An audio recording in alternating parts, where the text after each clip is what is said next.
Hey guys, welcome back to the ExamRevision YouTube channel. My name is Ellen and today I'm going to be talking about some mock exam mistakes that you definitely want to prevent making. Just a short little video. I know your mocks are probably coming up, but I just wanted to help you out and just remember all of these things and mistakes that I have done that I hope that you don't make as well. The first thing I'm going to be talking about is overlooking the importance of mock exams. I feel like a lot of people underestimate the value that mock exams can have, and I feel like it's really important to treat them as a valuable learning opportunity for the Leaving Cert. Realistically, we have mocks for a reason. They wouldn't be there if they were not helpful at all. So it's important to try your best to your mocks. It mimics the entire exam to a T. It really mentally prepares you to sit the Leaving Cert. And if you're walking into your mocks with absolutely no knowledge at all, you're just going in there, oh, it's the mocks, it's fine, who cares? I just feel like you're really missing out on a lot. You're missing out on figuring out how much time you're gonna have for questions, the layout of the exam, and what questions you're gonna answer first. There's just a lot. So I feel like some people maybe don't take them as seriously as they should. I do also want to say, obviously, the mocks aren't the be-all end-all. If you don't do great in the mocks, boo-hoo, it's not a big deal. But you really shouldn't be walking in with the mindset like, who cares, it's fine, I'm not gonna study for them, I don't really care, I still have up until June to my Leaving Cert. Because they can be really, really helpful. Another mistake going along with that one is inadequate preparation. I am not saying you need to know the entire course walking into your mock to get the best out of it. It's not like that at all, and being realistic, for most courses you're not going to know the entire thing. You might not even know half of it, but that is completely fine. But if you're walking into a mock not knowing a single chapter, a single anything,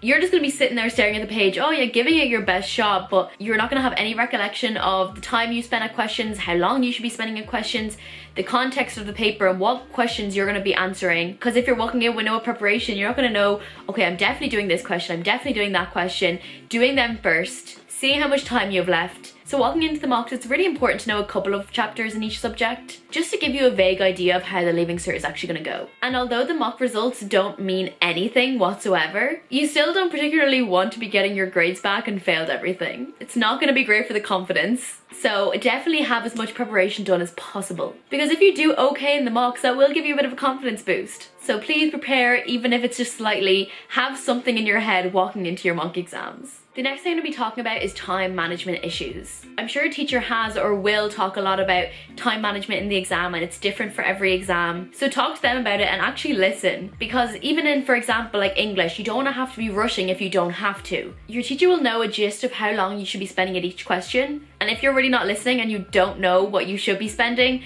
then you're going to be rushing through it, and if you don't need to, you don't have to. And that's just going to lead to probably a worse answer and therefore a worse grade. So make sure you go into your mock with what your teacher told you of how long you should be spending at each question. Obviously, it's a vague idea. If you spend an extra 5 minutes on another question, you might not spend as long as another question. But you should kind of be sticking to it. And if you're already over the 10-minute mark of how long you should have been spending, move on to the next thing. Because that's what you should be doing in the Leaving Cert to get the maximum grade possible. The next thing I'm going to be talking about is ignoring your mock exam feedback. I feel like if you're even a little bit prepared for the mock exam and you walk in there, obviously you're not going to know a lot of questions, and you get the feedback back and they're like, oh, well, you didn't know this, this, and this. Obviously, you might just brush it off. Yeah, well, I didn't learn the entire course yet, I'm not ready. But a lot of the time you're going to get a lot of feedback and questions that you thought you were very prepared in. In subjects like the sciences, like biology, chemistry, and physics, there might have been points you missed out on, little things like that. And if you just brush that feedback off and don't listen, you might do those exact same mistakes in the Leaving Cert. So keep an eye on exactly what they say. Because I know, especially for the mocks, if you're walking in with a couple of chapters learned and you really think you know them and you're going to do great in those questions, you might not do great in any other questions, but you really know a couple chapters, there still might be bits that you don't know and things you miss out on. So definitely do not ignore the feedback you get. The last thing I'm going to be talking about is failing to simulate the exam conditions. Obviously, I don't want anyone to be absolutely freaking out, panicking over these mock exams.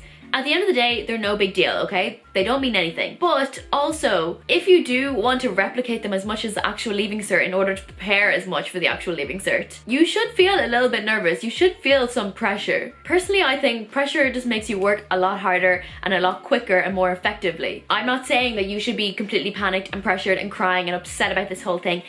at the end of the day, it's your mocks. I think walking into the exams with a little bit of pressure and a little bit of nervousness is good, because on the real day of your Leaving Cert exam, you're probably going to be freaking out. And if you've already experienced that pressure, even if it's only a little bit, walking into your mocks, you will know how you should be acting under pressure and how to do the best you can do. Anyway, I really hope you guys enjoy this video and you take some of these tips on board. At the end of the day, they are only mocks. They do not mean anything, but I just think they can be a really good learning opportunity. And yeah, thank you all so much for watching, and I will talk to you all very soon. Bye!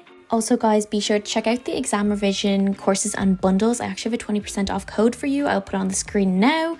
They cover majority of the Leaving Cert and Junior Cert subjects. They have H1 standard notes, video lessons, presentations, quizzes, exam questions, everything you will need to succeed in the Leaving Cert and Junior Cert.